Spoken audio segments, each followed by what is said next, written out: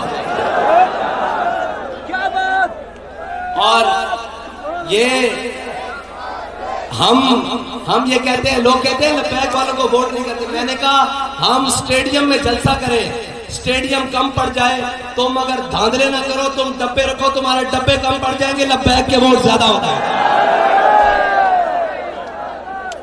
اور اس بار تو لبیک والے بڑا عہد کر کے آئے ہیں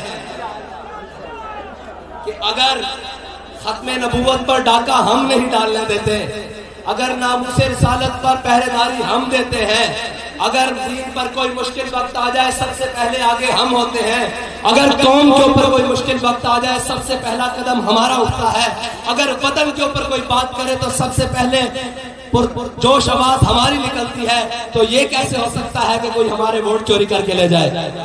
یہ تو نہیں ہو سکتا۔ ہم اپنے ووٹ پر بھی اسی طرح پہرا دیں گے، ہم اپنے سپورٹر کی بھی اسی طرح سپورٹ کریں گے، ہم اپنے ہر کارکن کے ساتھ اسی طرح کھڑے ہوں گے جس طرح ہمارا ہر کارکن حضور سید عالم صلی اللہ علیہ وسلم کی ختم نبوت کے لیے کھڑا ہے، ناموس رسالت کے لیے کھڑا ہے۔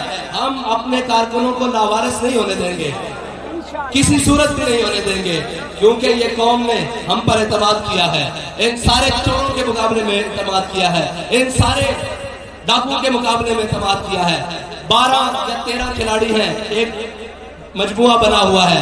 میں نے کہا لبیک والوں اسی صورت، اسی تیزی سے، اسی چال سے چلتے رہو، تم دیکھنا میں بھی اسی جگہ موجود ہوں اور تم سارے بھی۔ یہ جو 12-13واں کھلاڑی باہر گھومتا پھر رہا ہے نا تبدیلی والا، یہ بھی اسی جماعت، اسی اتحاد میں شامل ہوگا۔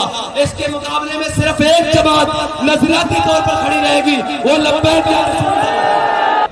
آپ کے حلقے سے اگر وزیر اعظم بھی منتخب ہو جائے، وہ بھی چولستان کا پانی رواں نہیں کروا سکتا۔ یہ قوت اللہ نے دی ہے تو لبیک والوں کو دی ہے۔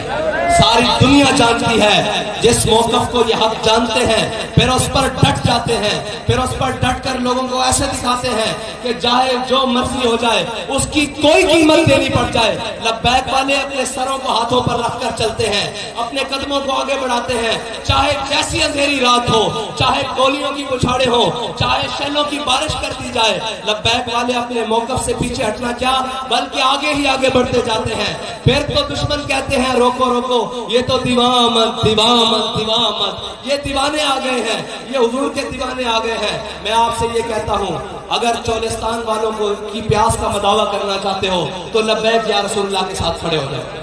اگر کوئی ان کا پانی بحال کر سکتا ہے، ان کے چہروں پر خوشیاں لا سکتا ہے، ان کے دکھوں کا مداوع کر سکتا ہے، ان کے زخموں کو مرہم پٹی دے سکتا ہے، ان کے پیاس کو بجھا سکتا ہے، تو وہ صرف لبیک یا رسول اللہ کا بیانیہ اور منشور ہے۔ وہ صرف یہ جماعت ہے جو غریبوں کے حق کے لیے بات کر سکتی ہے اور اس بات پر ڈٹ سکتی ہے، کیونکہ لبیک کے راستے میں وہ راستہ فیض آباد کا ہو، وہ راستہ وزیر آباد کا ہو، لبیک کے کسی راستے میں یو ٹرن نہیں آتا، لبیک کے کسی راستے میں یو ٹرن نہیں آتا، لبیک کے کسی راستے میں کشکول نہیں آتا، لبیک کے کسی راستے میں عالمی قوتوں کے آگے لیٹنا نہیں آتا، لبیک کے کسی راستے میں جناب کسی راستے میں چائنا نہیں آتا، لبیک کے کسی راستے میں سود نہیں آتا، لبیک کے کسی راستے میں ظالم سامنے نہیں کھڑا ہوتا، کیونکہ ہمارے بابا جی ہمیں سبق دے کر گئے ہیں، سلام اس پر کہ جس کے نام لیوا ہر زمانے میں بڑھا دیتے ہیں ٹکڑا سرفروشی کے فسانے میں۔ آپ نے مجھ سے وعدہ کرنا ہے کہ حالات جیسے بھی ہوں، اعلان جو بھی ہو، وقت جیسا بھی آ جائے، آپ لبیک یا رسول اللہ کے ساتھ کھڑے ہیں۔ ہمارا نعرہ ایک ہے، وہ ہے لبیک یا رسول اللہ، ہمارا نشان ایک ہے، وہ ہے کریل، ہماری جماعت ایک ہے، وہ ہے تحریک لبیک پاکستان۔ رات کے اس پہر میں یہ جذبے بتا رہے ہیں کہ اسلام آباد سے جلد باطل والوں کی چھٹی ہونے والی ہے، جلد چوروں کی چھٹی ہونے والی ہے، جلد ڈاکوؤں کی چھٹی ہونے والی ہے، جلد قوم کو جھانسے دینے والوں کی چھٹی ہونے والی ہے، اور ہم صرف دعویٰ نہیں کرتے، اس پر دلیل بھی لاتے ہیں۔ ہم نے دعویٰ 24 گھنٹے پہلے کیا تھا کہ آ جانا، لبیک والوں کو گر لینا۔ ہمارا دعویٰ بھی مکمل ہوا اور اس کے سامنے دلیل بھی سامنے بیٹھی ہے، اور انشاءاللہ ہم ہر شہر جائیں گے، ہر دریا جائیں گے، ہر کوچے میں جائیں گے اور ان سارے چوروں کو بے نقاب کریں گے جنہوں نے ختم نبوت کے اوپر ڈاکہ ڈالا، جنہوں نے اس قوم کے پاس سے صاف پانی چھینا، جنہوں نے اس قوم کے چہروں سے مسکراہٹیں اتاری، جنہوں نے اس قوم کو لوٹا اور اس قوم کو جھانسے دے دے کر کسی نے تبدیلی کے نام پر، کسی نے ترقی کے نام پر، کسی نے روٹی کپڑا اور مکان کے نام پر، ہم سب کی قبائل چاک کریں گے، ہم سب کے چہرے بے نقاب کریں گے اور ان کو بتائیں گے کہ تم سب جھوٹے ہو، صرف سچ وہ بولتا ہے جس کا دامن صاف ہو، جس کا کردار صاف ہو، جو اخلاقی طور پر نہیں کردار طور پر بھی مضبوط ہو۔ اور ان سارے وڈیروں اور چودھری اور جاٹوں کو میں کہنا چاہتا ہوں کہ غریب اب جاگ اٹھے ہیں، غریب اب جاگ اٹھے ہیں اور وہ اس نعرے کے نیچے جاگ اٹھے ہیں جس نعرے کو کوئی شکست نہیں دے سکتا، اس نعرے کو جس کا نعرے کا کوئی متبادل ہے ہی نہیں۔ ان لوگوں کو تم نے بڑی جھانسے دے لیے، بڑی باتیں سنا لی، بڑی رنگینیاں دکھا لی، اب تمہارا وقت ختم ہوا جاتا ہے، اب دور لبیک کا شروع ہوا جاتا ہے۔ وآخر دعوانا الحمدللہ۔